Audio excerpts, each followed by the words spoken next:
Meus queridos, nessa manhã eu quero meditar com você em Atos, capítulo 2, versículos 41 ao 44, e depois o verso 46, a parte A, e o verso 47. Diz assim a Bíblia: os que de bom grado receberam a sua palavra foram batizados, e naquele dia acrescentaram-se quase 3.000 almas. Quem pode dar glória a Deus? Glória a Deus. E perseverando na doutrina dos apóstolos, na comunhão, no partir do pão e nas orações. Em cada alma, versículo 43, em cada alma havia temor, e muitas maravilhas e sinais eram feitos pelos apóstolos. Versículo 44, todos os que criam estavam juntos e tinham tudo em comum. Versículo 46, a parte A, perseverando unânime todos os dias no templo. Versículo 47, louvando a Deus e caindo na graça de todo o povo. E todos os dias acrescentava o Senhor à igreja aqueles que iam sendo salvos. Amém? Deus poderoso, a tua palavra foi lida, que ela venha de encontro ao teu povo nessa manhã, que seja uma manhã de avivamento, de reavivamento, uma manhã em que teu Espírito verdadeiramente possa se manifestar de forma intensa no nosso meio, pois damos liberdade a Ele para isso. No nome de Jesus, todos digam amém. Amém? Podemos assentar.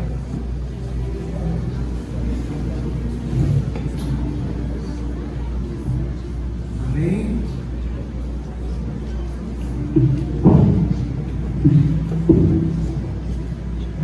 Os Atos dos Apóstolos constituem o quinto livro do Novo Testamento. Embora a identidade do autor ainda seja debatida, contudo os pesquisadores apontam a autoria do livro para o mesmo responsável por escrever o Evangelho de Lucas, ou seja, o próprio Lucas, companheiro de Paulo. Os Atos dos Apóstolos têm esse nome em função de um gênero literário muito difundido no mundo antigo, chamados Atos. Esse gênero retratava os grandes feitos de pessoas ou cidades.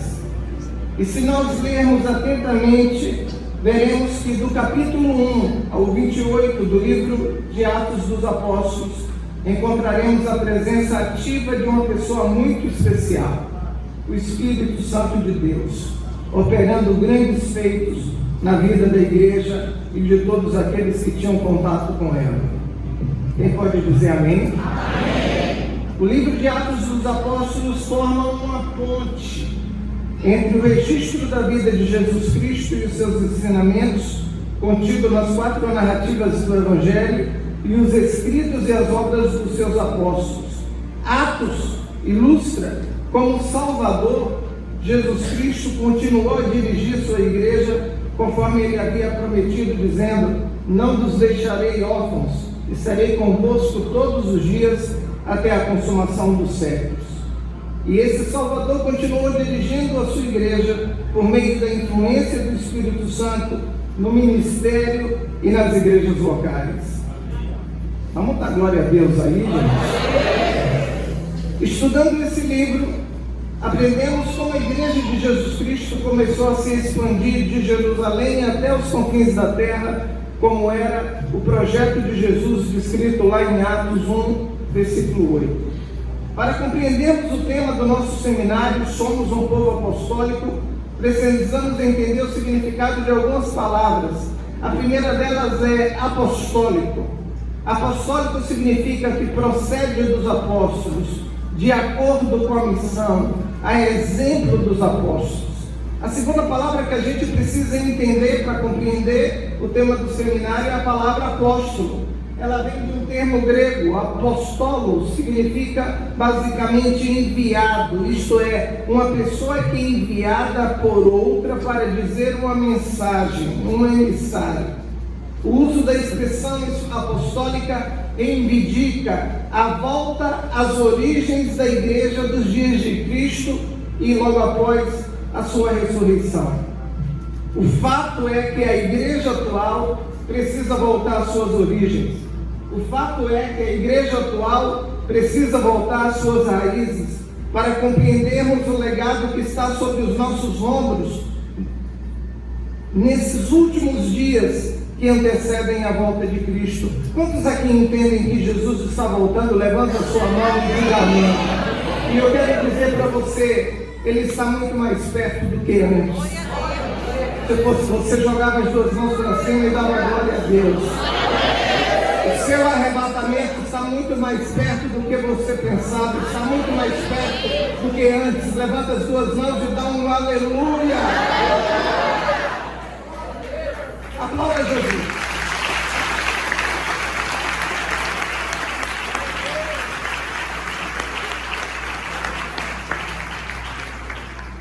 Prezada pastora Marli, prezado pastor Luiz, depois eu vou citando o nome dos demais, se eu esquecer de algum, me perdoe, no seminário eu concluo.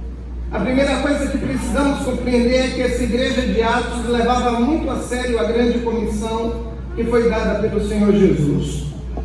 O que foi isso, pastor? Foi aquela ordem que ele deu e que está lá em Mateus capítulo 28, versículos 19 e 20. Portanto, ide, fazei discípulos de todas as nações, batizando-os em nome do Pai, do Filho e do Espírito Santo, ensinando-os a guardar todas as coisas que eu vos tenho mandado, e eis que estou convosco todos os dias até a consumação dos séculos. E o texto termina dizendo amém.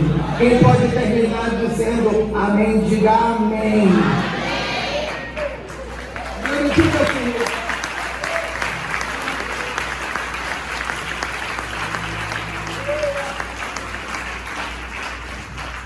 Tem algo nessa igreja que me inspira, pastor Reginaldo e pastora Priscila.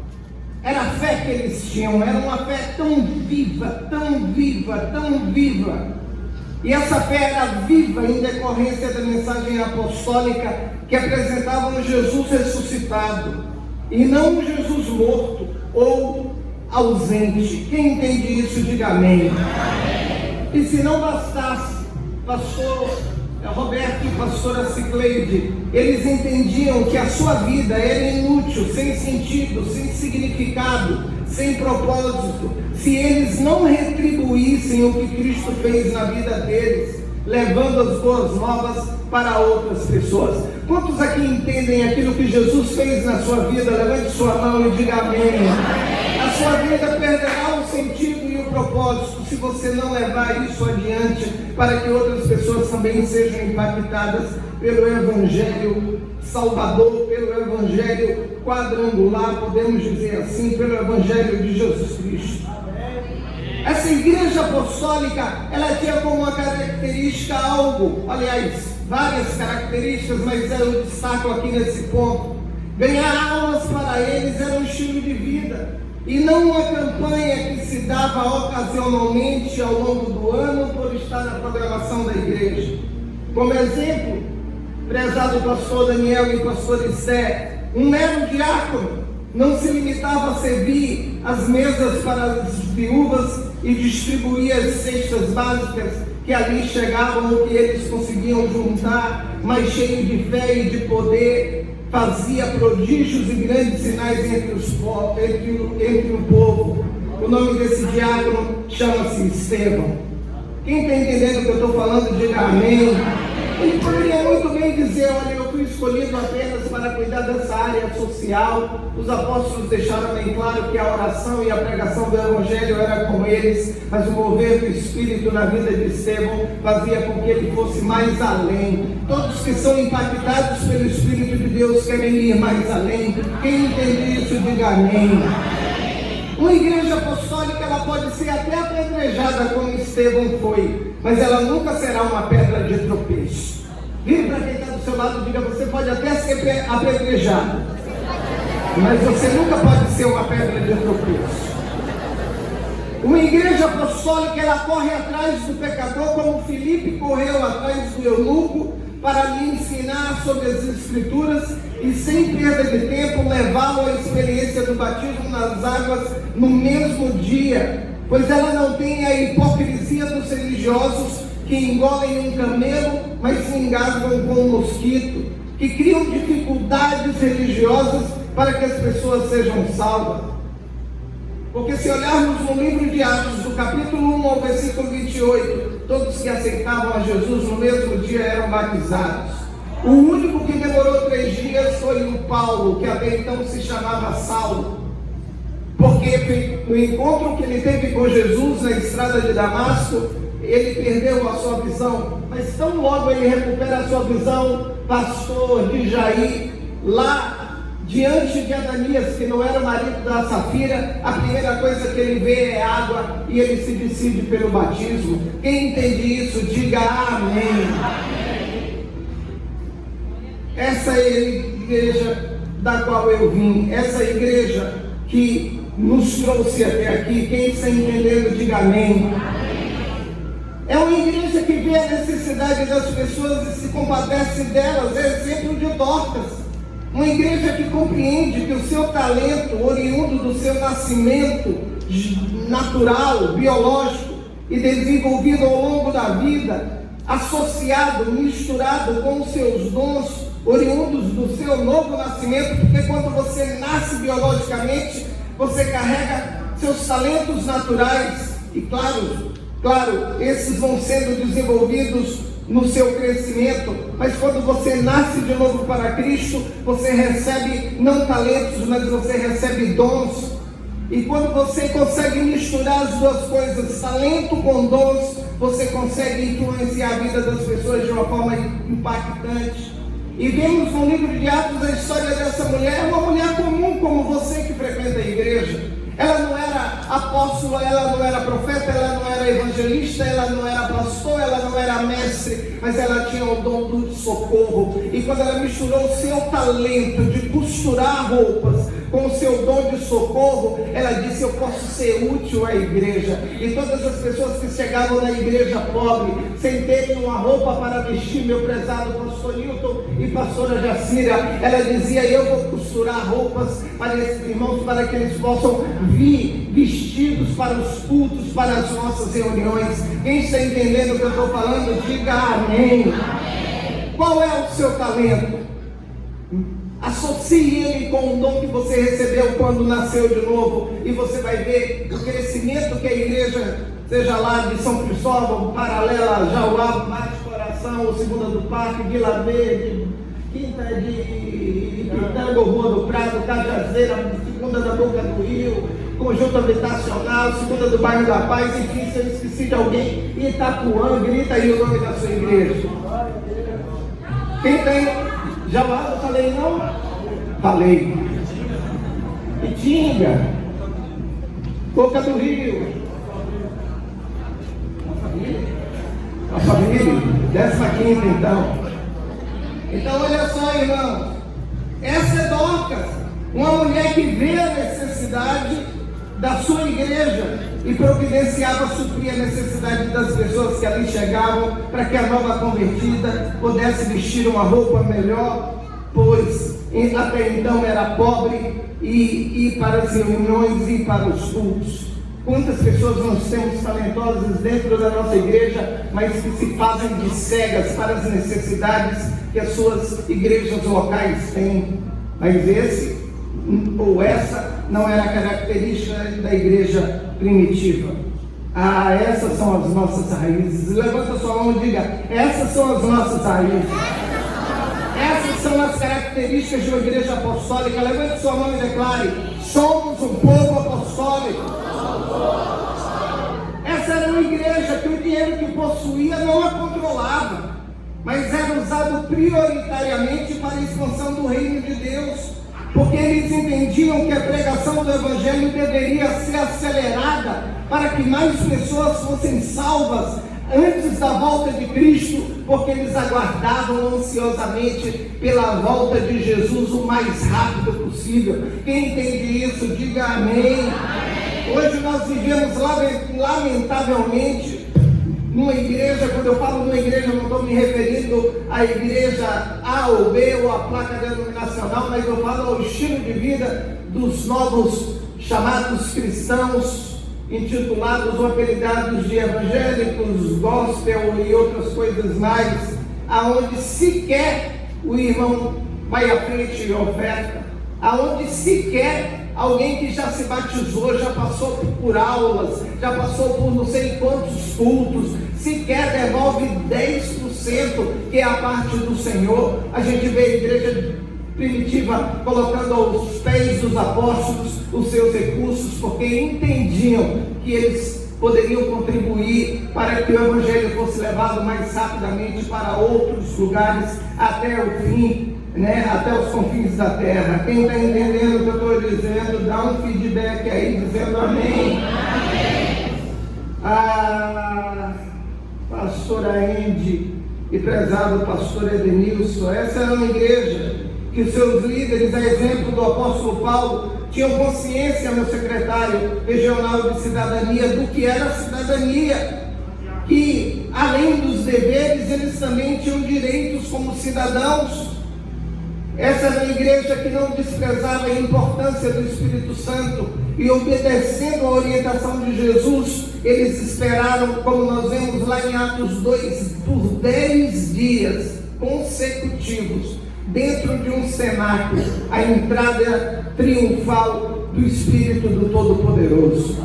Hoje tem cristãos que eles vão num culto de oração, e porque eles não são batizados no Espírito Santo na primeira vez, nunca mais eles retornam, porque eles dizem, isso não é para mim. Mas por 10 dias, a igreja estava reunida ali naquele lugar, e quando o Espírito Santo chegou de forma triunfal, os 120 que ali permaneceram foram poderosamente impactados pelo Espírito de Deus, e um começou a olhar para o outro e viram sobre as suas cabeças línguas repartidas como que de fogo, dando a característica dessa igreja. Essa igreja não era uma igreja fria, essa igreja não era uma igreja gelada, mas essa igreja era uma igreja de fogo, era uma igreja ardente, era uma igreja que ia incendiar o mundo. Quem entende isso, quem tem isso sobre a sua cabeça, joga a sua mão para cima e dá glória!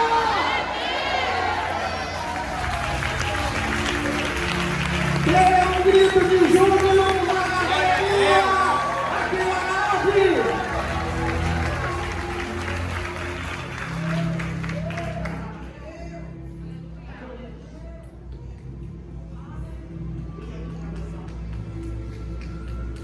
Essa é a igreja que queria sempre mais de Deus, pois sabia que a sua fonte era inesgotável. Tem gente aqui que quer mais de Deus, levanta a sua mão.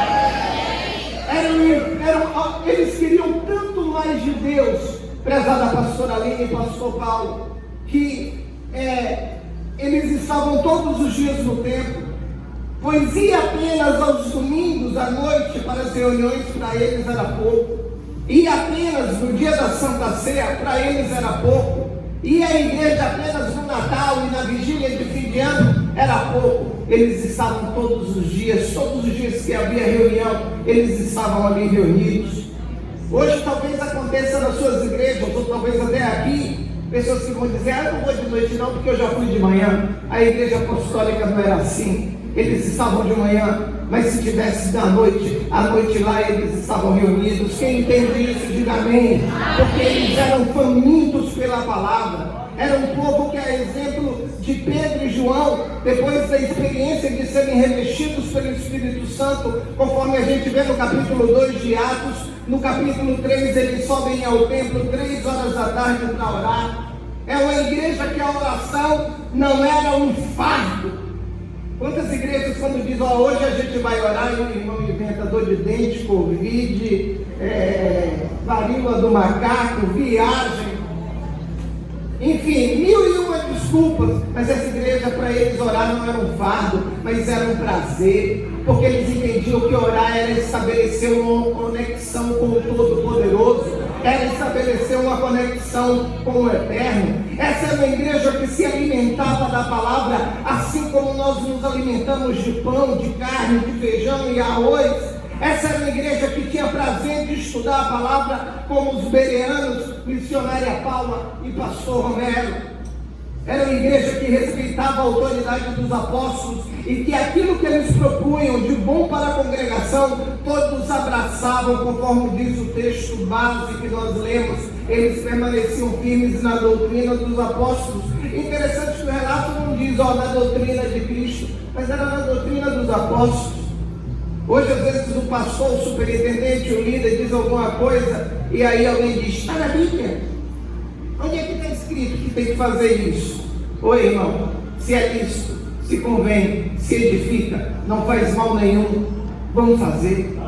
Se é para ganhar alma, se é para levar o pecador a Cristo, como dizia a nossa fundadora missionária Inês Semple McPherson, se é para alcançar o perdido a qualquer custo, vamos fazer. Está entendendo? Diga amém. Hoje nós temos uma igreja questionadora.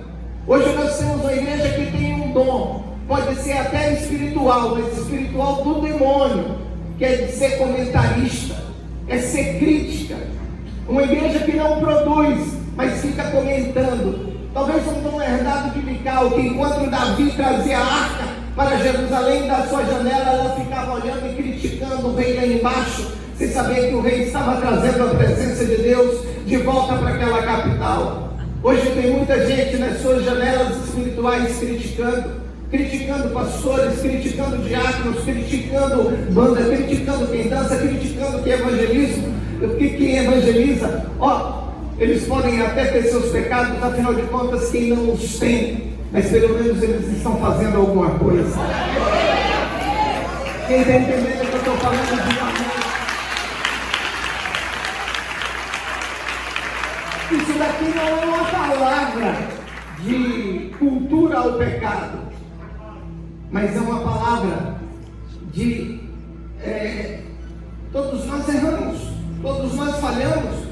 Se você olhar para mim e para todo mundo que está aqui em cima, e principalmente para você, você vai ver quantas falhas você tem, quantos pecados passam pela sua mente, passam pelo seu coração e às vezes passam até pela sua língua. Mas isso não pode nos impedir de cumprir a grande comissão que Jesus colocou sobre os nossos ombros. E temos que fazer o que então com esses pecados? Jogar fora e pedir ao nosso advogado, como diz o evangelista João na sua primeira epístola, para que ele nos perdoe, para que verdadeiramente possamos estar desatados, desembaraçados, como Lázaro ficou após ser ressuscitado, para podermos ter produtividade e eficácia no chamado que Deus colocou na vida de cada um. O chamado deles é ser pastor, mas o seu é ser diácono, o outro é tocar, o outro é interceder, mas todos nós temos um propósito no reino. Quem entende isso, diga amém.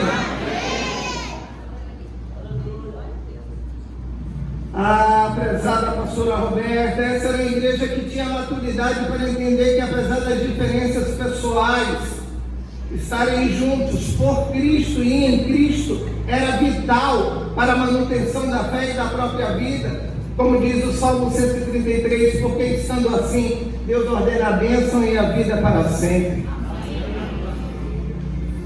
Que igreja? Temos o seu legado. Era uma igreja que temia o Senhor e que entendia a profundidade do que Salomão falou há milhares de anos atrás. O temor do Senhor é o princípio da sabedoria. Hoje nós temos uma igreja, estou falando de forma geral, que sequer teme ao Senhor, sequer sabe quem é o Senhor, sequer abre a Bíblia. Às vezes a Bíblia está aberta em casa somente como um amuleto, como objeto de enfeite, geralmente no Salmo 23 ou Salmo 91, porque eles pensam que a Bíblia aberta vai expulsar demônio. O diabo conhece a Bíblia, irmão, você pode abrir na folha que quiser. Agora o medo que o diabo tem é quando essa Bíblia é folheada no seu coração. Aí o diabo começa a ficar preocupado, porque ele sabe que é a Bíblia, a palavra, fundamentando a sua vida. E como disse Jesus para Pedro, se lavando e se purificando todos os dias. Lá na galeria você também pode aplaudir o Senhor. Joga a sua mão para cima do altar, galeria. Vamos dar um grito de júbilo.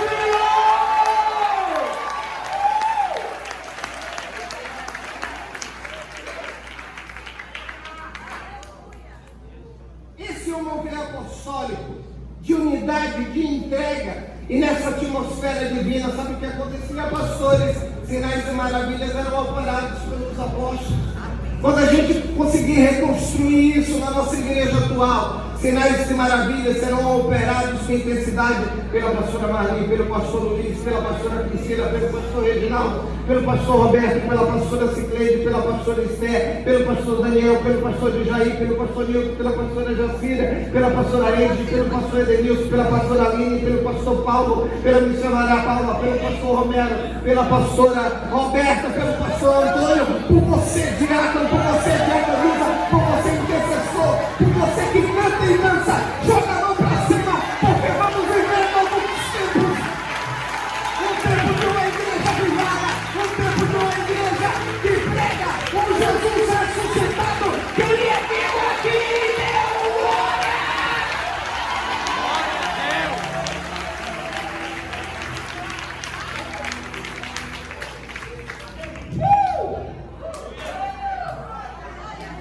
É por isso que você pode procurar no nosso pescoço. Espero que não encontre. Mas você não vai ver nunca um pingente de um boneco lá preso na cruz. Mas você poderá encontrar uma cruz como está no nosso púlpito, mas vazia, porque ele ressuscitou. E se você for tiver o privilégio de ir em Israel, no túmulo de Jesus, você vai encontrar um túmulo vazio e uma inscrição lá em inglês dizendo: ele não está mais aqui, mas ressuscitou. Todos os outros fundadores de religião, você vai encontrar lá o osso, o pó, porque talvez tenha sido cremado. Você vai encontrar o túmulo, você vai encontrar o túmulo do Elvis, não fundador de religião, né? Do Maradona, do John Lennon. Você vai encontrar o túmulo lá do Mahatma Gandhi. Você vai encontrar túmulo lá de tanta gente, religiosos, famosos, artistas ou anônimos. Mas o túmulo de Jesus, e vai encontrar o túmulo pelo menos com algum pozinho ou vestígio de que eles estavam ali e foram consumidos pela terra. Mas o túmulo de Jesus você não vai encontrar nada. A única coisa que encontraram foi um lenço dobrado dizendo: olha, eu vou voltar.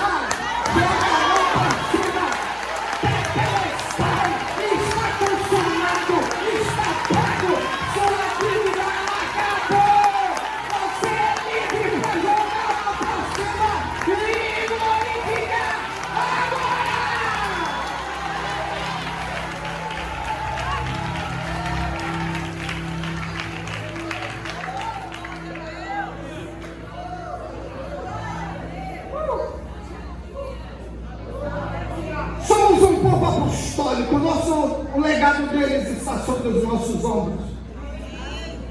E essa igreja apostólica fazia com que a sombra de Pedro curava. Glória a Deus. Mas isso daqui não é porque Pedro era poderoso, só fazendo um destaque teológico.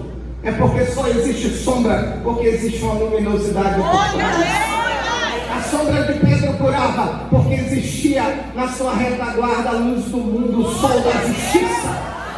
Quando Jesus está na nossa retaguarda, a sombra da pastora Marli pode curar, a sombra do pastor Luiz, da pastora Priscila, do pastor Reginaldo, do pastor Roberto, da pastora Cicleide, a sombra até mesmo do Portela, a sombra lá da Bárbara, a sombra de alguém que se dispõe a estar a serviço do reino ou do corpo. Vai poder curar do mesmo jeito. Quantos não entendem isso? Deixe que o sol da justiça toque na sua vida.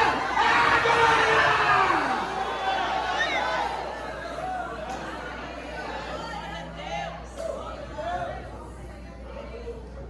Igreja que ao invés de murmurar, e aqui eu quero dar uma conceituação minha de murmuração. Murmuração é um louvor ao diabo. Você que gosta de ficar murmurando: ó dia, ó céu, ó noite, ó azar, você está glorificando o diabo. E você vai ficar 40 anos ou talvez mais tempo dando voltas no deserto existencial da sua vida sem nunca chegar no lugar da promessa. Era uma igreja que ao invés de optar pela murmuração, escolheu louvar a Deus todos os dias da sua vida. Não podemos perder a referência positiva das nossas raízes, porque a gente tem uma mania de olhar para as referências negativas.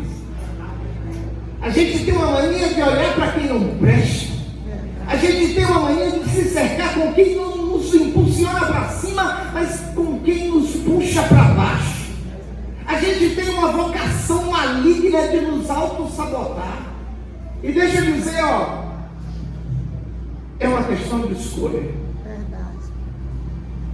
Deus deu livre-arbítrio para você escolher para onde vai olhar, o que você vai ouvir, o que você vai falar, com quem você vai andar e quem serão as referências da sua vida. Quem está entendendo o que eu estou dizendo, diga amém. Essa igreja procurou referências positivas. Não podemos esquecer da coragem desses irmãos. Não podemos esquecer do amor que eles tinham por Jesus, amor descrito pelo apóstolo Paulo, que os constrangia. Eles olhavam para o que Jesus tinha feito e olhavam assim: o que ele fez por mim foi muito, muito, muito. Tudo que eu fizer por ele ainda será pouco. Sabe por que nós temos uma igreja que não faz nada? É porque é uma igreja que ainda não entendeu o amor de Deus. É uma igreja que descobriu a placa da igreja. Até gostou do pastor, está presente no teu aniversário, meu querido. Mas ainda não conheceu a Deus verdadeiramente. Conhece como Jó conhecia na primeira fase, de forma religiosa. Mas não tem o conhecimento no sentido de um relacionamento pessoal. Porque quando você conhece a Deus, você diz: Deus fez tanta coisa na minha vida. Deus me tirou lá de Gandu. Cheguei aqui nessa igreja quebrado, lenhado, lascado. Eu não tinha nenhum sapato. Conheço o seu testemunho. Quantas vezes você contou aqui pregando? E hoje Deus, não vou contar o teu patrimônio, Receita Federal, sigilo. Mas hoje você é uma pessoa próspera. E não é próspera porque tem um carro e uma casa, porque tem um monte de rico, ladrão que tem essas coisas. Você é próspero porque primeiro conheceu a Jesus, depois porque você constituiu uma família, depois porque você respondeu sim ao chamado ministerial, porque é isso que Jesus fez na vida de todos nós. Eu estou falando da história do pastor Reginaldo, mas todo mundo aqui chegou a arrebentar. Se eu ouvir a história do pastor Luiz, era artista. De tão para lá de Bagdá, já se jogou do ferry-boat para chegar mais rápido no porto. Veja a loucura que os homens ou as mulheres sem Deus fazem. Mas quando entendem o que Jesus fez, aí começam a querer fazer. Eu quero fazer agora muito mais loucura para levar o evangelho. Eu quero fazer muito mais loucura para alcançar o perdido a qualquer custo. Eu poderia contar a história de cada um aqui, do Paulo, do Romero, do Daniel, enfim, a minha história. Porque cada um de nós temos a história, como dizia o pastor Billy Graham, nós somos a Bíblia que o mundo lê. Porque muitas pessoas que estão lá fora não sabem nem onde fica Gênesis nem Apocalipse, mas conhecem a sua vida. E está lendo a sua vida. Por isso que Paulo fala aos Coríntios: nós somos a carta viva, escrita não com tinta, mas pelo Espírito de Deus. As pessoas estão lendo a nossa vida. E o problema é que às vezes lê coisas que dizem assim: para ser como ele eu não quero. Mas hoje, uma nova página em branco Deus nos deu, é um novo dia. E Deus pode começar a escrever uma história de pastores apostólicos, de igreja apostólica, de diáconos apostólicos, de uma banda apostólica. Levanta sua mão e diga: uma história de pessoas que são verdadeiramente testemunhas de Jesus Cristo. Levanta sua mão e dá glória.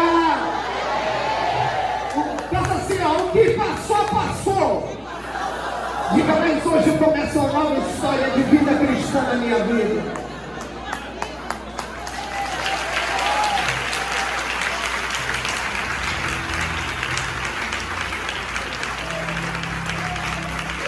Aqui alguns professores do ITQ, quando a gente ministra aula de vivência cristã ou de vida de Cristo e espiritualidade, tem alunos aqui, tem outros que já foram alunos, dizemos: isso daqui não é um conhecimento de laboratório, não é um conhecimento para só você se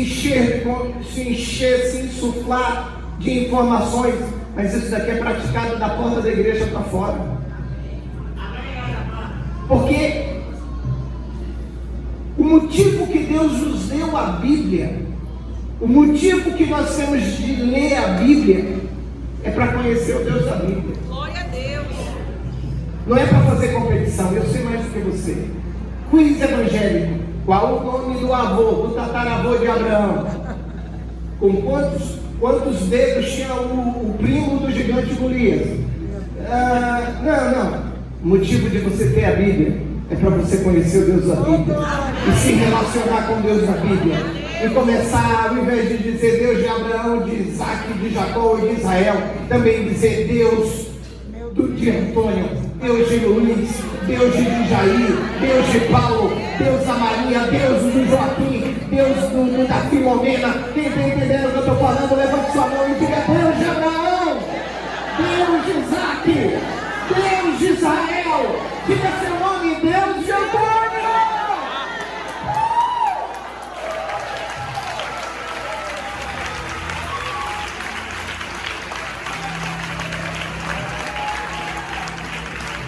Para chegar nesse nível, você tem que ter uma aliança com Deus, meu querido. Tem que ter um pacto com Deus. Porque se não tiver uma aliança com Deus, nada vai para frente. Luiz e Marli se conheceram um dia, se amaram, mas eram dois, individualmente, duas pessoas. Mas um dia que eles assumiram a aliança, diante da lei, dos homens e diante da lei de Deus, eles se fundiram em um. E aquilo que era de um passou a ser do outro, e aquilo que era do outro passou a ser de um. Em outras palavras, se ela era rica, só um exemplo, a riqueza dela passou para ele, e a dívida dele passou para ela. Só um exemplo. Fazendo agora o contraponto. Se ele era rico, a dívida dela passou para ele, e a riqueza dele passou para ela. Quando você faz uma aliança com Deus, ó que melhor negócio você pode fazer. As suas dívidas passam para Cristo, e a riqueza de Cristo passa para a sua vida.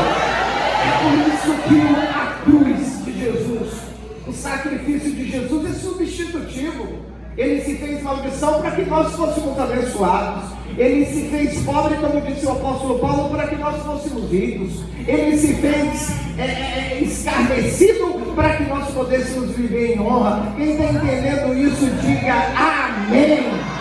Diga glória a Deus. Eu não posso esquecer da coragem, do amor, da vontade, da firmeza, da devoção, da fé dessa igreja. E aqui eu pego um trechinho da música lá da banda Gerd, ou pelo menos que a Gerd cantava. Eu não posso esquecer dessa igreja do tempo de Paulo, de Pedro, de João, desse povo que enfrentava o Império Romano, mas nunca negava a sua fé de cristão. Quais são as suas referências? Vou perguntar de novo. Quem você copia? Que igreja me inspira? Com quem você anda? Irmão, essa igreja é um exemplo para a igreja atual que está apostatando da fé. Nós estamos chegando no nível que a gente não merece nem o adjetivo de crente, porque muitos estão dentro dos templos, mas pararam de crer. Um dia eu cheguei para uma pessoa e disse: eu cansei de falar com você. Era a questão do domingo, dia do Senhor. Aí eu peguei a Bíblia, cansei, porque está aqui na Bíblia, já preguei há 20 e poucos anos, e você ignora isso. Então a partir de agora vai ser com você e Deus, mas eu não vou ficar mais repetindo algo que você sabe, mas de forma deliberada não quer colocar em prática. Quem está entendendo o que eu estou dizendo, diga amém. Eu vou deixar para gastar minha energia com quem estiver chegando e com quem não aprendeu ainda. Quem sabe essa pessoa ouve e coloca em prática. Ah, meu irmão, nós vivemos uma decadência. Eu me lembro que alguns anos atrás o pastor Marco Feliciano, alguns anos, bota aí, uns 10, 15 anos, escreveu um livro acho que chamado decadência, alguma coisa nessa linha, mostrando a situação que a igreja já estava vivendo. Nós estamos vivendo um tempo que a igreja está trocando bênção por prato de lentilha, que está vendendo Jesus por 30 moedas de prata, que está negociando valores e princípios simplesmente por causa de uma comida, ou de alguém que oferece uma dita benesse.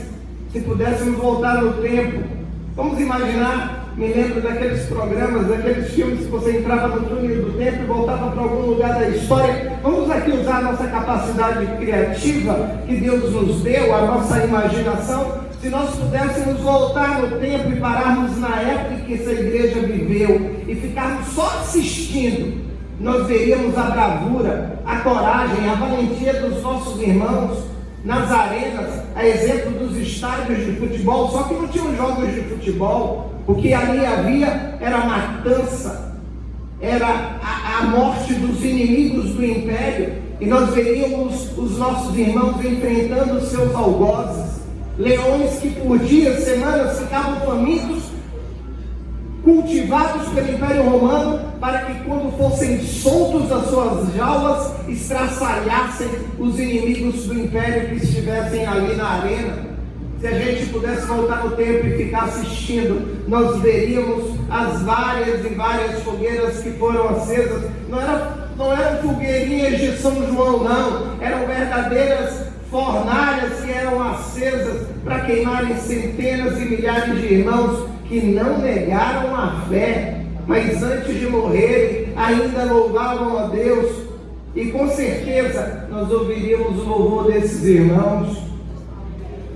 Se a gente pudesse voltar no tempo, veríamos muitos deles sendo crucificados, mas não negando a Cristo. Veríamos o nosso querido apóstolo Pedro dizendo: eu não quero morrer como Jesus morreu, não. A pena da minha morte é morrer crucificado. Então, que eu seja crucificado, mas de cabeça para baixo, mas do jeito que o meu mestre foi. Eu não quero ser da mesma maneira, porque somente ele, né, é a referência, é o modelo. Eu não quero me parecer com ele nesse sentido. Você está entendendo o que eu estou falando? Até para morrer, ele temia e respeitava, não queria ter a mesma morte de Jesus. É a cruz, tudo bem, mas que morra com a cruz virada de cabeça para baixo. E assim os historiadores dizem que foi a morte do apóstolo Pedro. Se a gente pudesse, pastora Marília, voltar no tempo, no túnel do tempo, e pararmos na época dessa igreja apostólica, veríamos os cristãos que pela fé foram mortos à espada pelos soldados do império, e sob o sangue caíam nas ruas, e ali, né, eram arrastados e às vezes jogados em valas, ou até mesmo ficavam por lá mesmo.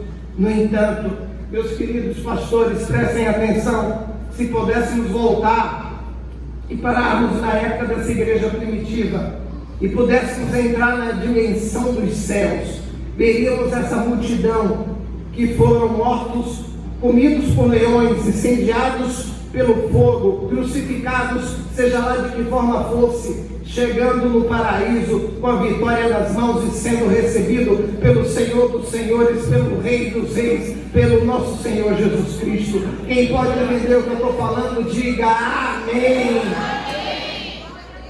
Acho que você não entendeu, porque a morte não conseguia parar essa igreja. Quando eles paravam, aparentemente aqui, eles eram recebidos automaticamente lá em cima. Por isso que o apóstolo Paulo dizia o seguinte: para mim, o viver é Cristo, o morrer é lucro. Vira para quem está do seu lado e diga: para mim, o viver é Cristo e o morrer é lucro. Se eu continuar vivo, vou continuar pregando o Evangelho. Se me matarem, eu vou estar com Jesus no mesmo dia, como ele falou para o ladrão da cruz arrependido lá no paraíso. Quem entende isso, diga amém. Mas por quê? Isso estava impregnado, tatuado, abra a cabeça, não na pele. Hoje o pessoal quer tatuar na pele. Como se tatuagem da pele resolvesse. Tem tanta namoradinha que bota lá o nome do namorado, Filomeno, aí termina 3 vezes depois, já não é mais o Filomeno, tem que apagar, não tem dinheiro para pagar, aí faz um arregue lá para apagar, agora ela está com sinfrônio, daqui uns dias está toda arriscada, porque vai trocando. Não, a tatuagem que você precisa ter na sua mente, no seu coração, que para você viver é Cristo, morrer é lucro. A melhor negócio é estar com Jesus. Quem entende isso, diga amém.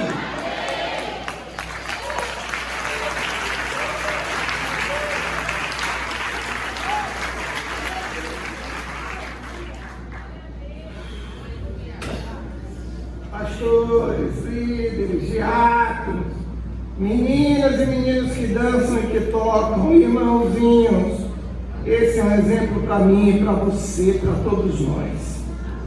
A gente precisa de um reavivamento urgente. Precisamos deixar o nosso coração ser incendiado de novo pelo Espírito Santo. Minha oração é que a igreja atual seja reavivada urgentemente. Precisamos deixar que Cristo cure as feridas que adoramos cultuar. Porque tem gente que gosta de ter ferida. Precisamos deixar que Cristo cure as feridas que adoramos e que nos fazem ficar sangrando em cima das pessoas. Veja o que o Portela fez comigo.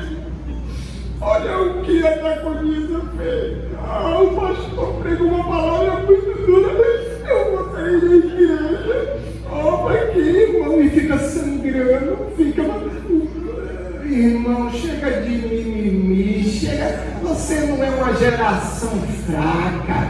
Você não tem um espírito de covardia. Você tem um espírito de coragem. Você tem um espírito de Deus. Eu teria vergonha se agisse assim.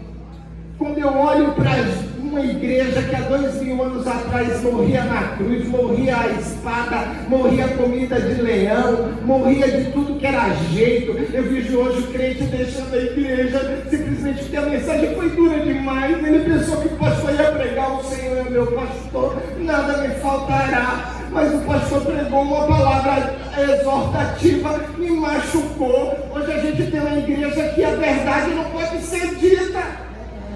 E a gente tem que agradar o irmãozinho como se ele fosse cliente. E igreja não é comércio, meu querido. Ou você aceita o que a doutrina diz, ou então pode pegar uma linha e procurar uma religião.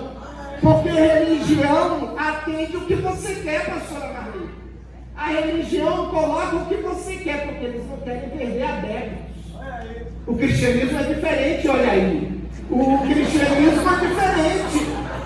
Eu digo, o cristianismo não é religião, porque ela já chega, o cristianismo já chega dizendo: quer ser cristão? Pegue sua cruz. Quer ser cristão? Se prepare, porque você vai ser jogado como ovelha no meio de lobos. Você é cristão? Se prepare, porque o mundo vai te odiar. Religião nenhuma consegue atrair gente nessas condições. Mas sabe por que o cristianismo cresce? Porque o evangelho é o poder de Deus. As pessoas podem ir para a religião, achar lá o que agrada o seu ego, mas no final da vida eles vão querer o poder de Deus. Eles vão querer Deus. Às vezes até morto lá dentro do caixão, a família pede: ô pastor, foi salvo. Como se a gente tivesse o cartório do céu.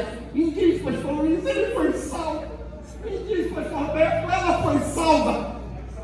Bem, a Bíblia diz as condições para serem salvas. Vai ler. Marcos 16, você já tem a resposta, se foi ou se não foi. Eu não estou aqui para ficar. No dia que eu for, animador de auditório, agradador de público, aí eu vou ser comerciante. Porque aí o comerciante tem que bajular o cliente. Mas quando Deus me chamou para ser pastor, Ele me chamou para pregar o que você não gosta às vezes de ouvir, mas o que você precisa. E isso serve para vocês. Porque quando Deus me ser bispo sobre vocês. Não é para falar o que vocês gostam, mas o que vai edificar o ministério de vocês. Assim como também sobre a minha vida existe cobertura. Quem está entendendo, diga amém.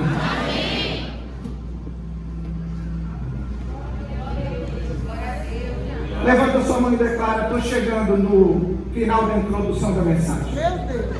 Diga: ó, somos um povo apostólico. Essa voz está ruim demais. Eu vou sentar aqui até a hora que você conseguir falar isso comigo.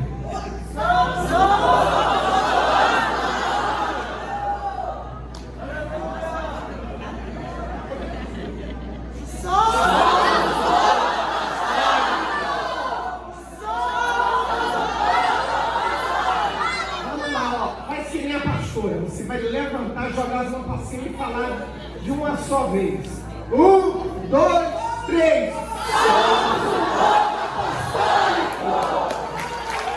Vamos falar aqui. Dá glória a Deus.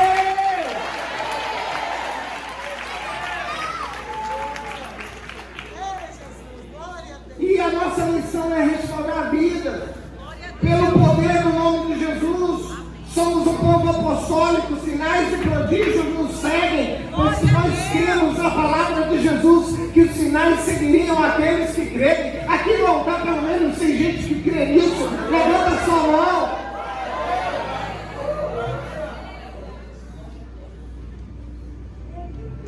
Somos um povo apostólico, a unção de Deus está sobre nós. A unção profética, a unção que despedaça todo o jugo. O nosso desafio é edificar as vidas que são destruídas. Eu quero dizer para você, meu amado, a mão de Deus está cooperando conosco. Como cria Davi lá no Salmo 23, nada nos faltará. Você pode ler, pastor, mas e a crise, e a guerra, e a pandemia, e a varíola que está vindo agora, irmão? Salmo 23 continua valendo, nada nos faltará. Levante sua mão e diga: nem coisa grande, nem pequena, Jeová Jiré ficará sem nos dar. Eu quero profetizar sobre a sua vida. Só que levantar a mão e querer recebe. Hoje marca o fim de toda assolação contra você. Hoje marca o fim de toda miséria contra a sua vida. Todo o opróbrio, toda vergonha está cancelada no nome de Jesus. Eu quero profetizar sobre a sua vida. Você que está crendo, levantando a mão, botando na cabeça, enfim, agindo com o teu corpo, manifestando o que está no seu coração. O tempo da honra chegou. Nós cremos como Abraão.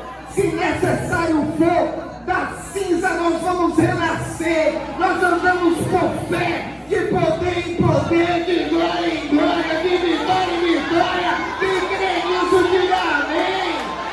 Eu profetizo sobre a tua vida. O braço forte de Deus é com você. E os seus inimigos serão derrotados. Eles terão que ver aquilo que Deus vai fazer na sua vida. Toda a afronta vai cair por terra, em nome de Jesus.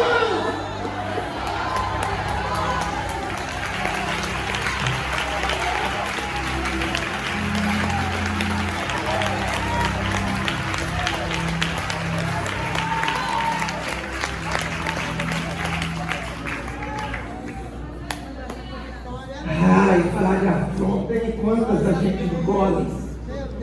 Eu aprendi ao longo da vida, engolir com o sangue de Jesus.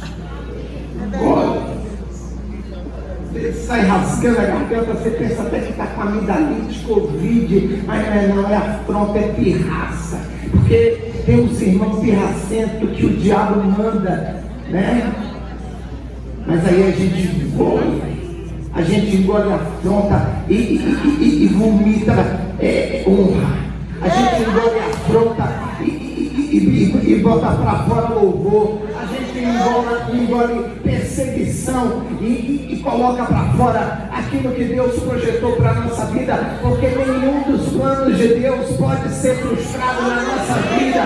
Jeremias diz o seguinte: eu sei os planos que tenham para vós, planos de paz e não de mal, para dar um futuro e uma esperança. Quem crê nisso, diga amém.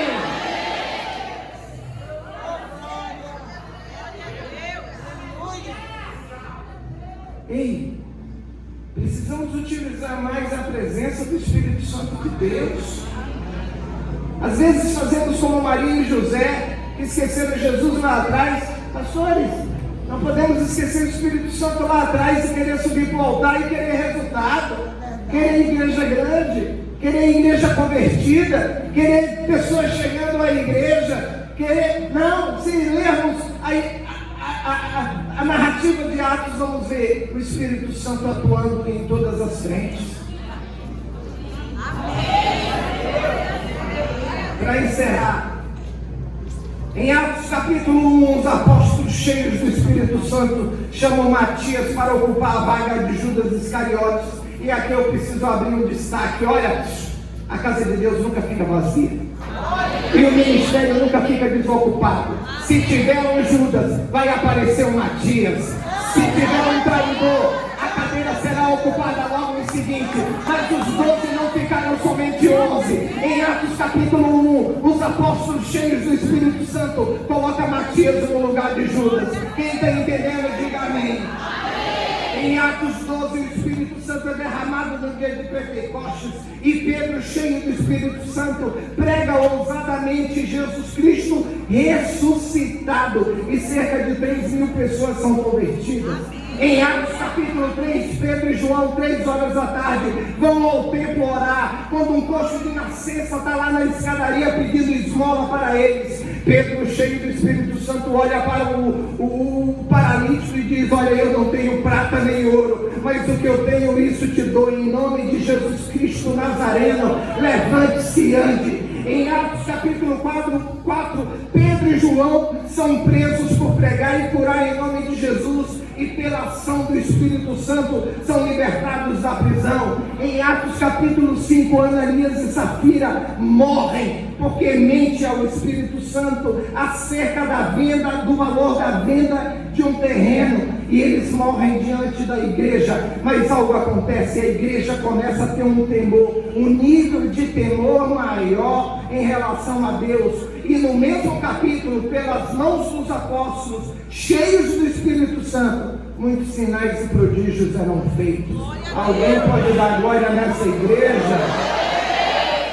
Em Atos capítulo 6, os apóstolos cheios do Espírito Santo chamam 7 homens para auxiliar-nos no ministério, e aí começa o nosso diaconato, a nossa diaconia. Em Atos capítulo 7, Estevão, um diácono, testifica perante o conselho judeu, ou se preferir o sinédrio, e é condenado à morte enquanto ele é apedrejado. Ao invés de ele olhar para as pedras, olhar para Saulo que assistia à sua morte, ele opta em olhar para o céu, e cheio do Espírito Santo ele vê o Filho do Homem em pé à direita de Deus. Em Atos capítulo 8, Filipe, cheio do Espírito Santo, prega em Samaria, e muitas pessoas endemoniadas foram libertas, e paralíticos e coxos foram curados. Em Atos capítulo 9, Saulo, o perseguidor, agora se converte pela ação do Espírito Santo e começa seu ministério. Em Atos capítulo 10, Pedro, ao ter uma visão dada pelo Espírito Santo, ele aprende que o Evangelho não é somente para os judeus, mas também é para os gentios, e glória a Deus, nós somos gentios e o Evangelho chegou até nós. Quem pode jogar a mão para cima da glória a Deus, porque foi graças ao Espírito Santo.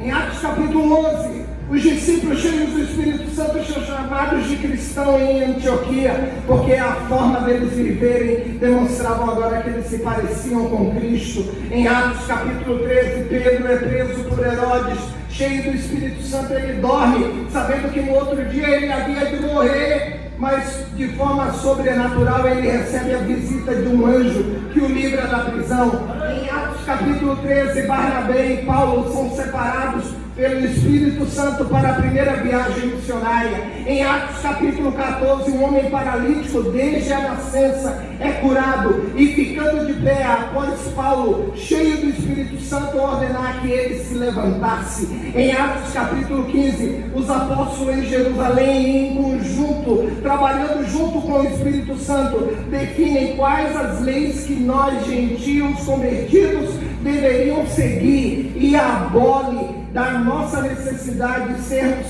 circuncidados. Em Atos 16, Paulo e Silas, após pregarem o Evangelho, são açoitados e presos, mas pela ação divina, à meia-noite, eles são libertos após um terremoto, sacudir os alicerces da prisão, abrir todas as portas e quebrar todas as correntes. Na sequência, Paulo e Silas, cheios do Espírito Santo, pregam para o carcereiro, pregam para a família do carcereiro. Todos aceitam a Jesus naquela madrugada, e naquela mesma madrugada todos são batizados nas águas. Tem gente nesse lugar que pode jogar lá para cima e glorificar.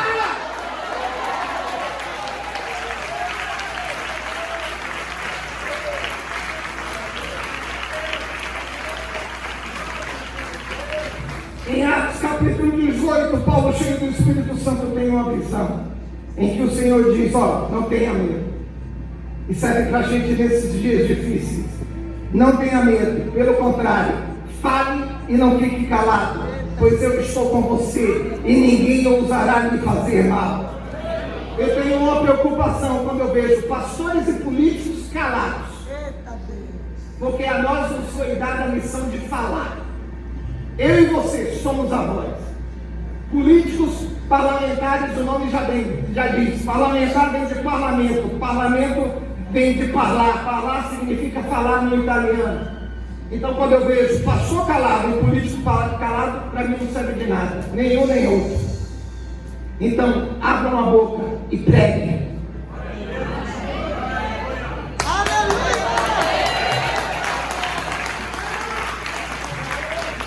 Não é abrir a boca e falar mal da denominação, não é abrir a boca e falar mal da liderança nacional ou estadual, não é abrir a boca e falar mal do superintendente, não é abrir a boca e murmurar: ó, eu não recebi nenhuma ajuda, eu nunca recebi ajuda e glorifico, porque isso me fez estreitar uma relação, sabe com quem? Com o Jeová Jiré. E nunca me faltou nem coisa grande nem pequena. Teve épocas que tudo bem, era um paletó só. E daí? Se eu tirar o paletó, a unção continua a mesma. Podem levar a capa, mas a unção fica. Quem está entendendo, diga amém. O paletó é só enfeite, mas a unção é poder de Deus na sua vida. Receba! Aí devolve. Que foi presente de vocês. Aonde eu estou, que capítulo eu estou, já não sei mais que livro eu sei. 18. Atos 19, Paulo, cheio do Espírito Santo, pergunta aos irmãos da igreja de Éfeso: vocês já receberam o Espírito Santo? Pergunta para quem está do seu lado: vocês já foram batizados no Espírito Santo? Em Atos 20, Paulo, impelido pelo Espírito Santo, vai para Jerusalém. E aqui eu quero fazer um resumo por causa do tempo.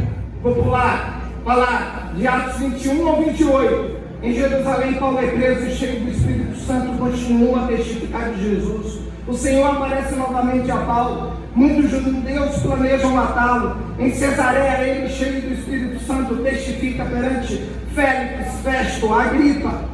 Paulo naufraga a caminho de Roma, mas cheio do Espírito Santo. Ele anima todo mundo que está no navio e diz: olha, nenhum de vocês vão perder sequer um fio de cabelo. Paulo, cheio do Espírito Santo, prega o Evangelho enquanto está em prisão domiciliar em Roma. E para encerrar, eu quero dizer para você: a história da igreja não acabou. Estamos agora não em Atos 28, estamos agora no século 21, no ano de 2022, a igreja apostólica continua a sua missão. E estamos agora no capítulo seguinte. Atos 29. Pastor Antônio, cheio do Espírito Santo, prega. E você recebe avivamento, reavivamento, uma unção nova na sua vida.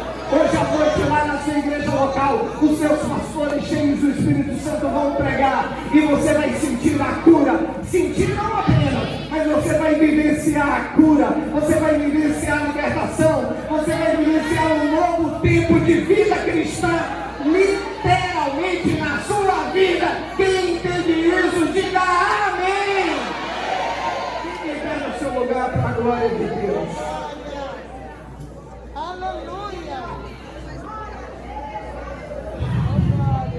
Cadê a banda? Se joga. Vamos lá? Joga a mão para cima e começa a falar em línguas. Joga a mão para cima e pede batismo no Espírito Santo. Porque está lá em Joel: derramarei do meu Espírito sobre toda a carne. Ah, pastor, já fui batizado. Então joga a mão para cima e pede para ser cheio do Espírito. Ah, pastor, eu já fui cheio um dia não serve, tem que ser cheio todos os dias. Levanta a sua mão e começa a glorificar. Eu vou pedir ajuda dos nossos pastores aqui, dividindo comigo esse momento de oração. O pessoal do altar, enquanto a banda se ajeita, enquanto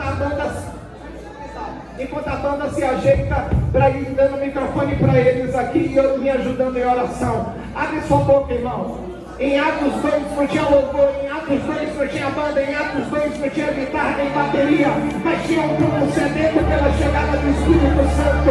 Vamos!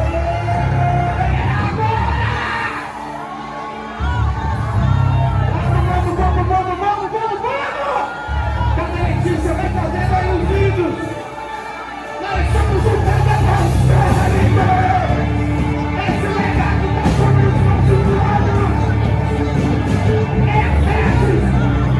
Não extinguem os ministérios, continuamos vivendo apóstolo, profeta, evangelista, pastor e mestre. Cadê o barulho da estreia?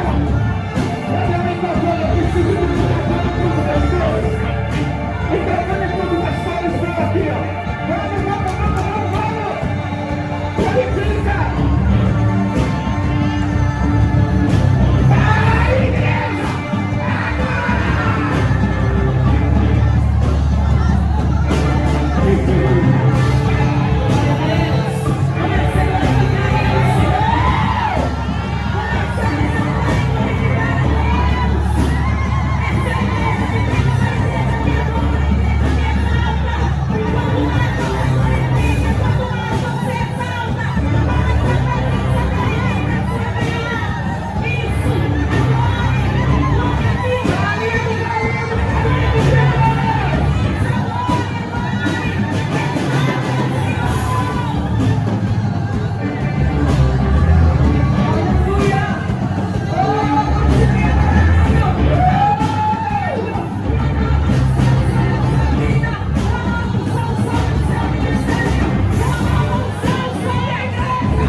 capítulo da história da igreja. Palavra de Deus, faço parte desse capítulo da história da igreja.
Peraí, a pastora vai dar um aviso, eu vou fazer algo antes da bênção apostólica. Amém? Quer sentar um pouquinho? Pode ser um minuto. Pode ser, Irmãos, na cantina, como eu falei, está sendo vendido, escondidinho na sertão. Viram quem com calabresa para não cair do sol. Quero agradecer muito bem, Antônio. É um ministério feminino dessa igreja de evidência, amém? Gente, essa mulher está mesmo. Ela trabalha com congelamento, ela trabalha em grandes empresas. E você vai comer o pirão hoje, mais gostoso do que o pirão do rei, viu, pastor? Pode ter certeza. Podem levar, tá? A Sila está ali, cartão de crédito, débito, Pix. São meio-dia, né? Meio-dia? Não use, gente, o que fica na meio-dia, o tempo parou. Então você já tem isso, meu filho, você já leva seu almoço, ou então almoça aqui, está tudo certo. E lembrando aos pastores, as pastoras, as nossas presidentes locais, onde tivemos uma reunião maravilhosa. Quem estava lá na nossa reunião? Uma bênção, não foi? Tipo, o Cezinho, acabou lá em Platanã, próxima. E vai acontecer o nosso congresso estadual de mulheres, amém? Eu não vou dar detalhes aqui, procure a sua presidente local, que ela sabe tudo que nós conversamos ontem lá, e eu vou estar mostrando para os pastores, para as pastoras, para todo mundo as informações, mas vai valer a pena. Dia 3 de setembro, em Feira de Santana, Congresso Estadual de Mulheres, amém? Vai ser bênção demais, Deus abençoe. Amém? Para encerrarmos, fique no seu lugar, logo na sequência dessa canção, vou dar a bênção apostólica, tá bom? Amém! Puxa,